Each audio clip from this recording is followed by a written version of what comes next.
आज मैं आपको एक ऐसी मूवी की कहानी बताने वाली हूँ जो आखिर तक आपका इंटरेस्ट बनाए रखेगी। इस फिल्म की स्टोरी सिर्फ एंटरटेनमेंट नहीं बल्कि एक गहरा मैसेज भी देती है। मूवी शुरू होती है एक सिंपल सीन से, लेकिन आगे जाकर कहानी पूरी तरह पलट जाती है।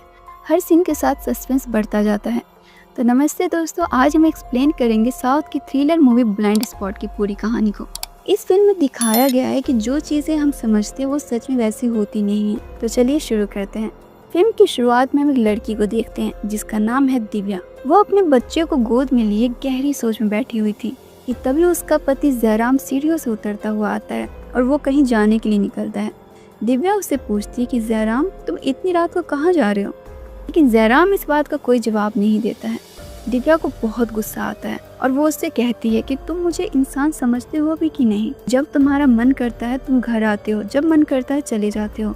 लेकिन जयराम सब कुछ चुपचाप सुन रहा होता है और वो कोई जवाब नहीं देता है, बल्कि दिव्या को किसी साइकेट्रिस्ट के कार्ड देते हुए कहता है कि जाओ और डॉक्टर से मिल लो। दिव्या कहती है कि क्या मैं तुम्हें पागल लगती हूँ जो तुम मुझे साइकेट्रिस्ट के पास जाने के लिए कह रहे हो? ठीक है, मैं साइकेट्रिस्ट के पास जाऊंगी, लेकिन तुम किसके पास जाओगे? किसी मॉडल या कोई कॉल गर्ल के पास? पास में खड़ी उसकी मेड लक्ष्मी सब सुन रही थी। वो दिव्या से रिक्वेस्ट करती हुई कहती है कि मैडम बस कीजिए। ये सुनते ही दिव्या को बहुत गुस्सा आता है और वो लक्ष्मी को एक जोरदार थप्पड़ मार देती है। लेकिन तभी जयराम भी दिव्या को थप्पड़ मार देता है और वो वहाँ से चला जाता है। दिव्या के होश उड़ जाते हैं और वो अपने बच्चों को वहीं छोड़कर रूम में चली जाती है। बच्चा बहुत देर तक रोता है। लक्ष्मी बच्चा को लेकर दिव्या के रूम के बाहर खड़ी होकर कहती है कि उसका बच्चा रो रहा है, लेकिन दिव्या कुछ नहीं बोलती है। उसके बाद लक्ष्मी उसका दरवाजा खोलती है और वहाँ का दृश्य देखकर उसकी आंखें फटी की फटी रह जाती है। दिव्या फंदे से लटकी हुई मिलती है। लक्ष्मी पुलिस को कॉल करती है। थोड़ी ही देर में पुलिस आ जाती है और इस केस को इन्वेस्टिगेट करने वाले ऑफिसर का नाम विक्रम होता है, जो कि इस फिल्म का लीड एक्टर है। विक्रम छानबीन शुरू करता है और उसे एक छोटी सी स्टोन मिलती है जो शायद किसी की इयररिंग्स या फिर कोई ज्वेलरी का हिस्सा होगा। विक्रम लक्ष्मी से पूछताछ करता है और तभी उसकी नजर लक्ष्मी के चेहरे पर लगी थप्पड़ के निशान पर पड़ती है। विक्रम के पूछने पर लक्ष्मी उसे सब कुछ सच सच बता देती है कि जयराम और दिव्या के बीच में कहासुनी हुई थी। लक्ष्मी के मना करने पर दिव्या ने उसे थप्पड़ मारा था, जिसके कारण जयराम ने भी दिव्या को थप्पड़ मारा था। विक्रम लक्ष्मी से जयराम के बारे में पूछता है कि वो इस वक्त कहाँ है। लक्ष्मी कहती है कि वो एयरपोर्ट पे होगा और वो मुंबई जा रहा है, और लक्ष्मी विक्रम को जयराम का नंबर देती है। विक्रम उसे फोन करता है, लेकिन उसका फोन स्विच ऑफ बता रहा था। विक्रम अपने कांस्टेबल राम बाबू से कहता है कि बारिश की वजह से फ्लाइट डिले हुई होंगी और जयराम एयरपोर्ट पे ही होगा, तुम जाओ और उसे लेकर आओ।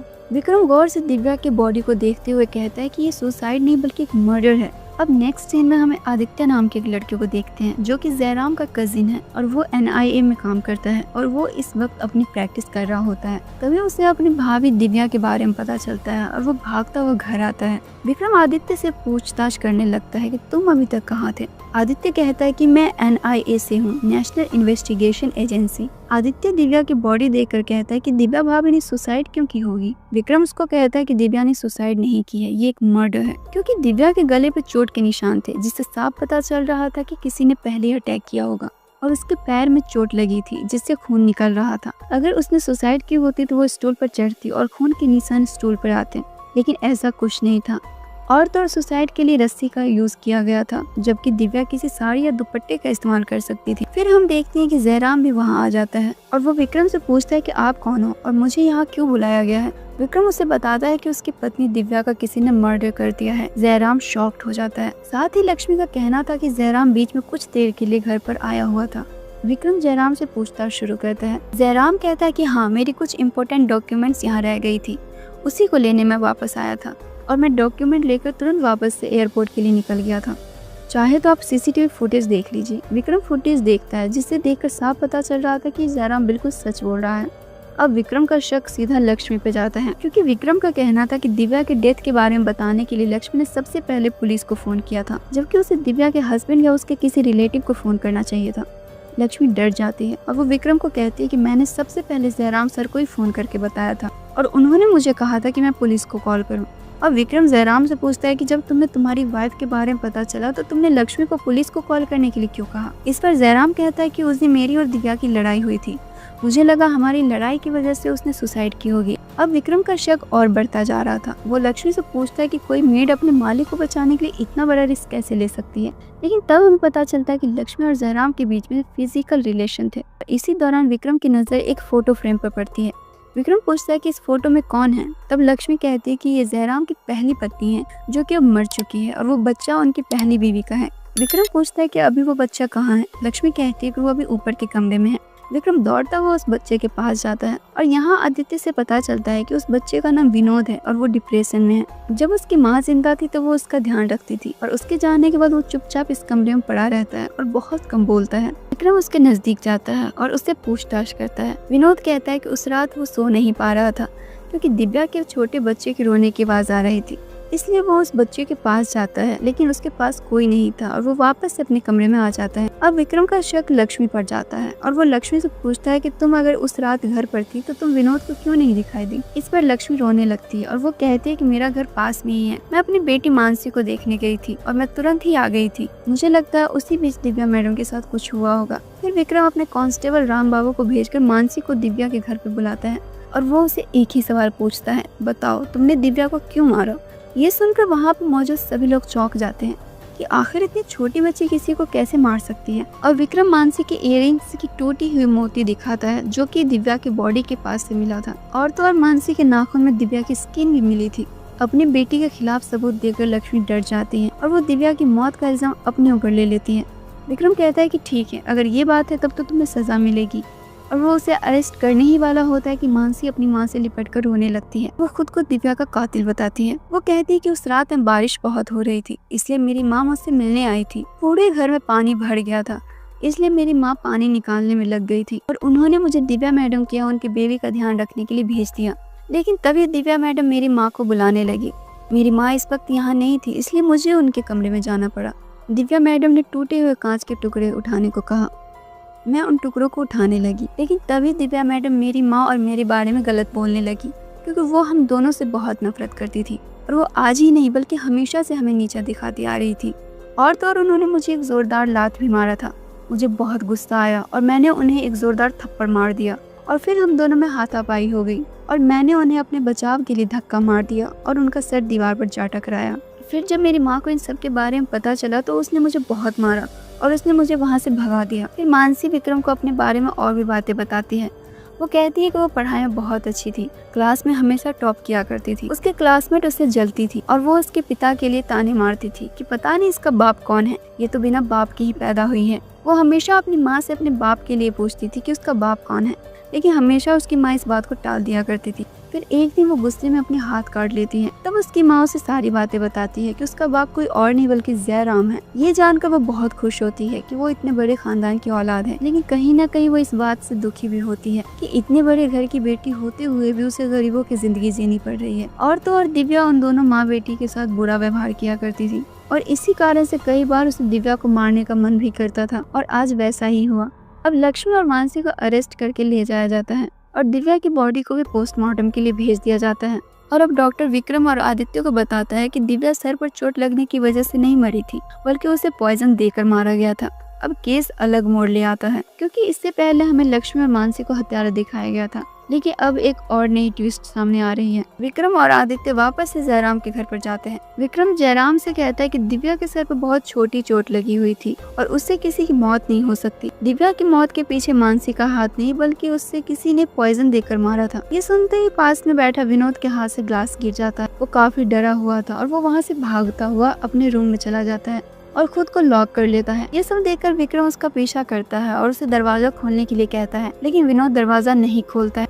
फिर दरवाजे के बाहर विक्रम को छानबीन के दौरान पॉइजन का बोतल मिलता है। विक्रम जयराम को उसे पीने को बोलता है कि तभी विनोद बाहर आता है और जयराम के हाथों से उसे फेंक देता है। जयराम उसे बहुत डांटता है और उसे पूछता है कि बताओ इसने क्या है, इसके बारे में तुम क्या जानते हो। विनोद काफी डर जाता है। फिर विक्रम उससे प्यार से पूछता है कि विनोद बताओ इसने क्या है, क्या तुमने इसे दिव्या को पिलाया था। फिर विनोद सारी बातें बताता है। वो कहता है कि हाँ, मैंने उसे ये जहर पिलाया था क्योंकि वो बहुत बुरी थी, वो मेरी माँ नहीं थी, मेरी माँ तो बहुत अच्छी थी। वो कहता है कि एक दिन उसे अपनी माँ और पापा को झगड़ते हुए देखा था, जहाँ उसकी माँ तंग आकर जहर खा रही थी। उस वक्त तो उसके पापा ने उस जहर के बोतल को फेंक दिया था और विनोद ने उस वक्त उसे छुपा के अपने पास रख लिया था ताकि उसकी माँ फिर से इसे खाने की कोशिश ना करे, क्योंकि वो अपनी माँ को खोना नहीं चाहता था। लेकिन एक बीमारी से उसकी माँ की मौत हो जाती है और अब वो अकेला हो जाता है। उसे अपनी माँ की बहुत याद आती थी और फिर एक दिन जयराम दिव्या से शादी कर लेता है। दिव्या विनोद को बिल्कुल पसंद नहीं करती थी, उसे हमेशा किसी न किसी बात पर डांटा करती थी और तो और वो उसके पापा जयराम से भी हमेशा लड़ाई करती थी। ये सब सुनने के बाद विक्रम विनोद को बाल सुधार संस्थान में भेज देता है। फिर हम देखते हैं कि डॉक्टर विक्रम को फोन करके बुलाता है और उससे कहता है कि दिव्या की मौत विनोद के द्वारा दी हुई जहर से नहीं हुई है। ये एक मामूली सी दवाई है, अगर कोई इस बॉटल को पूरी भी पी लेता है तो उससे बस उल्टी चक्कर आ सकती है, लेकिन किसी की मौत नहीं हो सकती है। इतने में ही जयराम विक्रम को कॉल करके अपने घर पर बुलाता है, जहाँ जयराम का नेबर सुधाकर विक्रम को कहता है कि उस रात मैं दिल्ली के लिए निकल रहा था कि तभी मैंने किसी अनजान आदमी को जयराम के घर के सामने देखा था। उस वक्त मैं बहुत जल्दी में था, इसलिए ज्यादा ध्यान नहीं दे पाया, लेकिन आज दिल्ली से वापस आने के बाद मुझे दिव्या की मौत के बारे में पता चला और मुझे लगता है कि वो अनजान आदमी जरूर दिव्या की मौत से जुड़ा हुआ है। साथ ही वो कहता है कि मेरे टेरेस के पास सीसीटीवी फुटेज है, हो सकता है उस रात का कुछ क्लू मिल जाए। और वो सभी लोग सुधाकर के घर पर जाते हैं और फुटेज चेक करते हैं, जिसमें एक आदमी दिव्या की खिड़की से उसके रूम में जाता हुआ दिखाई देता है।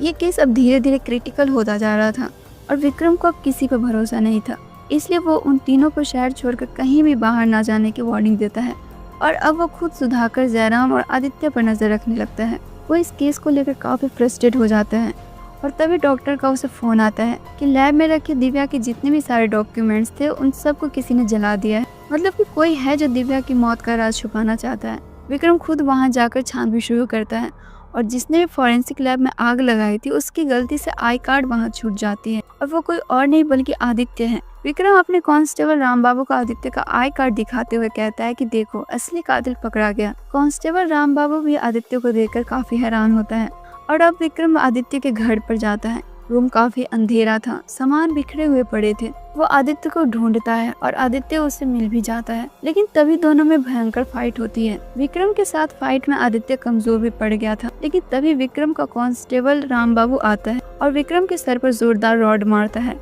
विक्रम बेहोश हो जाता है और जब उसे होश आता है तो आदित्य उसे कैद कर लेता है और आदित्य विक्रम को कहता है कि तुम मुझे मारना चाहते हो, तुम तो बहुत बड़े खिलाड़ी निकले, इस केस को इतनी जल्दी सॉल्व कर लिया, पर तुम यहाँ से बच के भाग नहीं पाओगे। इस पर विक्रम कहता है कि क्या तुम दिव्या के जैसे मुझे भी मार दोगे। इस पर आदित्य कहता है कि मैंने दिव्या को नहीं मारा है, असली कातिल को जानकर तुम शॉक हो जाओगे। क्या तुम जानते हो दिव्या को इतनी बेरहमी से मारने वाला कौन है? वो हो तुम विक्रम, तुमने दिव्या को मारा है। ये सुनकर विक्रम हैरान हो जाता है, उसके चेहरे पर डर साफ साफ दिखाई दे रहा था। उसके बाद आदित्य विक्रम के सामने सारी बातें रख देता है। आदित्य कहता है कि जब मैंने उसे सीसीटीवी फुटेज देखा था तब मुझे रियलाइज हुआ कि दिव्या के हत्यारा कोई बाहर वाला ही है और हत्यारे का दिव्या से जरूर कोई कनेक्शन है। इसलिए मैं पता करने दिव्या के गाँव गया था और उसकी दादी से मिला, जहाँ मुझे दिव्या की दादी से दिव्या का एक बॉक्स मिला जिसमें एक लेटर था और उसमें तुम्हारा नाम लिखा हुआ था और तुम दिव्या को पहले से ही जानते हो। उसके बाद से मेरा शक तुम पे ही था कि तुमने ही दिव्या को मारा है और अब तुम जानबूझ के इस केस को उलझा कर रख रहे हो। साथ ही वो कहता है कि विक्रम पे वो हमेशा नजर रखा करता था। एक दिन वो उसका पीछा करते हुए वॉच शॉप पे जाता है, जहाँ उसे शॉपकीपर से पता चलता है कि विक्रम का वॉच क्लोन खो गई है, इसलिए वो वॉच शॉप पे आया था। उसके बाद आदित्य दिव्या के घर पर जाता है, जहाँ से हत्यारा दिव्या के रूम में गया था और वहाँ आदित्य को एक वॉच क्लोन मिलती है जो कि विक्रम की ही थी। आदित्य उस वॉच क्लोन को लैब में टेस्ट करवाता है, जिस पे लगा खून दिव्या का ही था। अब यहाँ साबित हो जाता है कि असली कातिल कोई और नहीं बल्कि विक्रम ही है। आदित्य विक्रम से कहता है कि तुमने ही दिव्या को मारकर पुलिस स्टेशन में फोन रिसीव किया था और जब तुमने देखा कि दिव्या को तुम्हें बेड पर मारकर छोड़ा था तो वो पंखे पे क्यों लटकी हुई मिली, तब तुम समझ गए कि इसमें कोई और भी इन्वॉल्व है और तुमने सोचा कि रास्ता साफ है। जिसने भी दिव्या को पंखे पर लटकाया उसे पकड़कर सारा इल्जाम उस पर लगाकर केस सॉल्व कर दोगे। लेकिन जब तुमने मुझे देखा तो तुम समझ गए कि ये सब करना इतना आसान नहीं होगा, क्योंकि मैं भी NIA से था। फिर आदित्य कांस्टेबल रामबाबू को बुलाता है और वो कहता है कि मैंने रामबाबू को पहले ही बता दिया था कि तुम ही असली कातिल हो और तुम मुझे फंसाने के लिए मेरा नाम रामबाबू के पास लोगे, और तुमने वैसा ही किया। तुमने रामबाबू के पास मेरा नाम लिया कि मैं कातिल हूँ और रामबाबू को भी समझ में आ गया कि असली कातिल मैं नहीं बल्कि तुम हो विक्रम, क्योंकि मैंने उसे पहले ही तुम्हारी सच्चाई बता दी थी। जिसके बाद विक्रम आदित्य को सब कुछ सच सच बताने लगता है कि उसने दिव्या को क्यों मारा। वो कहता है कि मैं एक गरीब परिवार से बिलोंग करता था, वो पढ़ाई में बहुत ही अच्छा था। क्योंकि वो गरीब था इसलिए पढ़ाई के साथ साथ वो इधर उधर का काम भी करता था ताकि वो और उसकी माँ 2 वक्त की रोटी खा सके। लेकिन अचानक से उसकी माँ की किसी गंभीर बीमारी से मौत हो जाती है और वो अपनी जिंदगी में बिल्कुल अकेला हो जाता है। फिर दिव्या उसकी जिंदगी में आती है। वो कहता है कि दिव्या बहुत ही अच्छी लड़की थी, उसके साथ वक्त बिताने पर उसे लगता था कि मानो वो किसी और दुनिया में हो। और फिर विक्रम को पता चलता है कि उसका सिलेक्शन पुलिस में हो गया है और ट्रेनिंग के लिए उसे मुंबई जाना है। और जब ये बात वो दिव्या को बताता है तो वो बहुत खुश होती है। विक्रम बहुत मेहनत करता है और उसकी मेहनत रंग लाती है। एक दिन उसके बैच को ट्रेन करने वाले आईजी को विक्रम बहुत पसंद आता है और वो विक्रम के सामने अपनी बेटी श्वेता का रिश्ता रख देता है। वो कहता है कि मुझे प्यार और करियर में किसी एक को चुनना था, इसलिए मैंने करियर को चुना। मैं ना नहीं कह पाया और मैंने शादी के लिए हाँ कर दी। हालांकि मुझे दिव्या को धोखा देने का गिल्ट था, मैं उसका सामना नहीं कर पाता, इसलिए मैंने उसको लेटर लिखा। जब ये बात दिव्या को पता चली तो वो पूरी तरह से टूट गई। फिर वो भी लाइफ में आगे बढ़ने के लिए जयराम से शादी कर ली। और फिर एक दिन जब दिव्या ने विक्रम को टीवी पर देखा तो वो बहुत उदास हो गई, इसलिए वो विक्रम को कॉल करती है और कहती है कि विक्रम, तुमने आखिर मुझे क्यों छोड़ा, मेरी क्या गलती थी। इतना कहकर वो फोन कट कर देती है। विक्रम को लगता है कि वो शायद उसे फोन नहीं करेगी, लेकिन दिव्या उसे अब रोज फोन करके परेशान करने लगी थी और खुद से शादी करने के लिए विक्रम को फोर्स करती थी। और एक दिन उसने विक्रम को धमकी दी कि अगर वो उससे मिलने नहीं आया तो वो मीडिया में जाकर सब कुछ बता देगी। जैसे उसकी जिंदगी खराब हुई वैसे ही वो उसकी जिंदगी भी खराब कर देगी। विक्रम बहुत ही घबरा गया और वो दिव्या को जान से मारने का फैसला करता है। इसलिए अब वो जहरीले ड्रग को वॉच क्लॉन में लगाकर दिव्या से मिलने जाता है, जहाँ दिव्या उसे लिपट कर रोने लगती है और उसे कहती है कि अब मुझसे और बर्दाश्त नहीं हो रहा, मुझे यहाँ से ले चलो। विक्रम उसे कहता है कि मैं सब ठीक कर दूंगा। और इसी दौरान विक्रम दिव्या के गले में वो जहरीले ड्रग वॉच क्लोन के जरिए चुहा देता है। उस वक्त दिव्या का शरीर में वो ड्रग धीरे धीरे काम कर रहा होता है, इसलिए वो उस वक्त नहीं मरती है। और इसी दौरान दिव्या विक्रम को बताती है कि वो बच्चा जयराम का नहीं बल्कि विक्रम का है। जब ये बात विक्रम को पता चलती है कि ये बच्चा उसका है तो वो पूरी तरह से टूट जाता है। दिव्या को मारने का उसे गिल्ट हो रहा था, लेकिन अब बहुत देर हो चुकी थी, दिव्या की मौत हो चुकी थी और अब विक्रम को जेल हो जाती है और इसी के साथ एंड हो जाती है। तो कैसी लगी आपको इस फिल्म की कहानी, कमेंट में जरूर बताइएगा। और अगर आपको मेरा वीडियो अच्छा लगा हो तो वीडियो को लाइक और चैनल को सब्सक्राइब जरूर करें। फिर मिलेंगे अगली वीडियो में, तब तक के लिए बाय बाय।